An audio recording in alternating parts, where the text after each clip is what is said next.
All right, here we go. What do you know? Two Italian guys in on St. Patrick's Day. Joe Ozito and John Mick Granada, I guess. All right, guys. Yeah, this is the best. This should be my hat. Happy St. Patrick Little Day. Thank you very much. Yeah. Please, everyone, have a great day, but don't drink and drive. Yeah, you know what? Be careful. We were Please. talking about that earlier. That's Thank right. you. So, big surprise, corned beef, right? But a little different twist. A little is this different. an Italian corned beef dish? This is not. This is not. Every day, everyone is Irish today, so I'm not going to dispute that in any way. But it's baked. This is baked, so it's a little bit healthier for you, but we kind of kill it with all the sugar product on top. So there's no getting around it. We have a beautiful brisket. We're going to rub it down. Well, first we're going to stud it with cloves, which are not the 4-leaf cloves. Okay. Nothing regular lucky cloves. about those. No, nothing lucky. We're going to stud them with those. We're going to rub it down with a spicy mustard and honey mix, and then we're going to top it with some brown sugar. Let me get some of that. We're going to put a little Guinness in there, and we're going to bake it for about 2 to 2.5 hours. 2.5 hours? Yeah.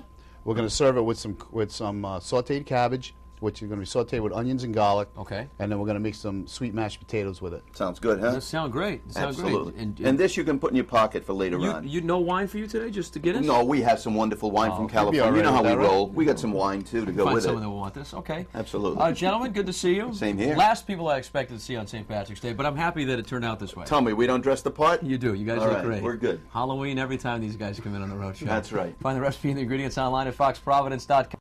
Well, we're sautéing cabbage, apparently. That's the next step, right? Yeah, what we're going to do is we're going to saute some cabbage to go along with the corned beef. Rather than having the boiled cabbage, you have to have corned beef and cabbage. So we're going to give you another alternative to cabbage. Okay. All right, so we're just going to throw... What'd you put in the pan? We got some olive oil in there. Yeah? You have olive oil in Ireland, right? Yeah. See, it starts right away. Now listen, if this whole thing doesn't work out, I have with me another Irish delicacy. Oh, what is that, Joe? These are Lucky Charms, as everyone knows. I grew up on these, and they're magically delicious, by the way. And I don't know if this is yet, but it probably will be with him making it. And when you shower, what do you use for soap? Well, one of the greatest exports of Ireland, the greatest soap in the world. Irish Spring. Absolutely. Funny you would ask. Notice I said when you shower. Right. All right, we're going to throw a lot of garlic in A here. lot of garlic. You got it? A lot of garlic in the cabbage. So how long does that whole process take? Oh, it's going to take a couple of minutes. You know, a fun fact for our audience, too, is Joe and I's grandmother's last name, was Murphy. Murphy, absolutely. Murphy. We're both, yes, Her we're maiden name was- cousins, yeah, in case the yeah. viewing audience doesn't know that. And we're both a quarter Irish, but today we are 100%, and it's just a cool thing. And we used to get a lot of this kind of food on quite a regular basis when we visit Grandma, All right, guys. Well, enjoy your Lucky Charms, Joe, and we'll be back in the kitchen with much more from these two leprechauns coming up in a bit. You can find the recipe and ingredients online at foxprovidence.com. You ready for this? Sound of St. Patrick's Day.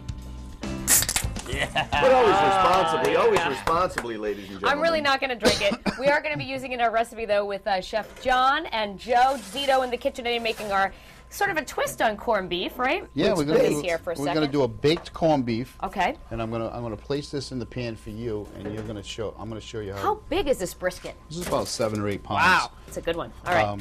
So basically, what we want to do is we want to take the cloves and we want to stud the top of the corned beef. There you go. And who I better to can't do believe that? Who better to do we that? get these two guys saying stud the corned Wow. beef.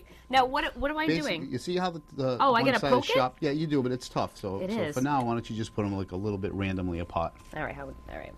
So we'll dot it instead of stud it. Okay. Right. There we go. Give it a nice little flavor. Little flavor Perfect. there. That's good enough for now. Okay. And then we're gonna take the honey mustard and pour it over the top. Do we need me to And you're gonna just slather it. A lot of folks out there are saying, this traditional corned beef and cabbage dinner because it's boiled. Perfect. But this is Chef Right. Granada doing what it does, bringing it to another level, and this is just fabulous, you know? I like the idea of doing it differently. Believe me, I'm a fan of the boiled, but I tried some of your cabbage that you made. That is so good. The brown sugar, same Crispy. way. You're gonna pat that down on Yep. top. Okay. Now you're gonna take, I know it's a waste, but you're gonna take that Guinness and you're gonna pour it around the meat. It's all in the name of All right. cuisine. It's okay. Absolutely. He'll tell you how to do this. And I want the viewers to know, by the way, that they can go by Camille's today, Gourmet Italian's Paradise, and they can get boiled dinner on the menu. Oh, they Sure can? you can. Absolutely. All around today the and pan? tonight. All around. Try not to get any on it because you don't want to. Oh, gosh. Okay. Oh, gosh, no. John. Okay. As you're That's all right. saying it. Sorry. Okay. We want you to try this at home, by the way. I do, yeah. Yeah, absolutely. This It is gives pretty it- easy, yeah, actually. it's kind of like treating it like a ham. Yeah. But that good? Yeah, that's perfect. Okay. Now what we're going to do is you're going to seal it up with another piece of aluminum foil. Seal it up good. And then get it. And what are we putting it in the oven for? For how long? We're going to do 350 for about 2 to 2.5 hours. Okay. It's really beautiful. Oh, this though. is heavy. Heavy, My yeah. goodness. Don't burn yourself in there, you know. Oh, gosh. Look at that.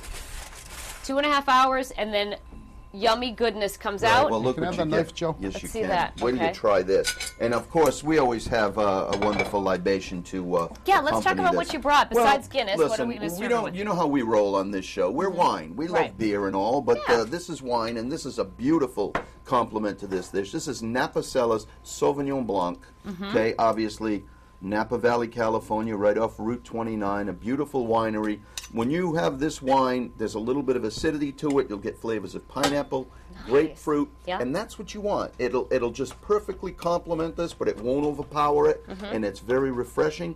And you can get this at my friend Mark Gasparo's on Federal Hill for about $18. That's this not is like a bad. great thing. Nice bottle of wine. Yeah, and by the way, when people go to Camille's, there's a lot of excitement there Yeah, these days. You yeah. were just at I Camille's. loved You it, love yeah. Camille's. But let me tell you something. An old friend of many, Michael Degnan, is the new general manager there. Super and guy. this team that is in place now, he's just a fun guy. He's a personable guy, and he is complimented by Chefs Granada and Suave there, and it's fabulous. Look Gotta at the go. difference, Rick. You got to get a shot of this. I mean, normally when you see the corned beef, when you boil it, it's got that like kind of white swirly look. That is gorgeous. Can I try it? Yeah. Oh, okay.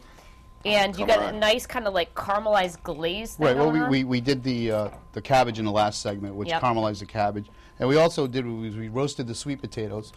We took them out of the casing, and we added some butter and salt and pepper, Yeah. basically. And it has some of this too, you know. You want to have some, Joe? Of course, I'm Oh Joe my God. Ozito. We got to get Patrick in here to feast on this. Let me ask you, John. As a chef, I mean, you enjoy cooking this today? It's fun, right? Different, Yeah, you know? yeah. Everyone's Irish on St. Patrick's Day, and this is you know, you don't get a lot of chances to Exactly. enjoy it. So Well, I gotta say, Federal Hill is gonna be packed today, right? I Right, mean, so- the weather's gorgeous. It's gonna be awesome. Hey, What Joe- is this? Oh, me Joe Lucky brought an Charms. alternative. This is delicious, but these are magically delicious. Magically delicious. They're one of my For favorites. after Throw we it eat our up. corned beef for breakfast. Absolutely. Hey guys, listen, thanks so much. Happy You're St. welcome. Patrick's Happy Day, St. John, Patrick's Day to Joe. you. Have a great day.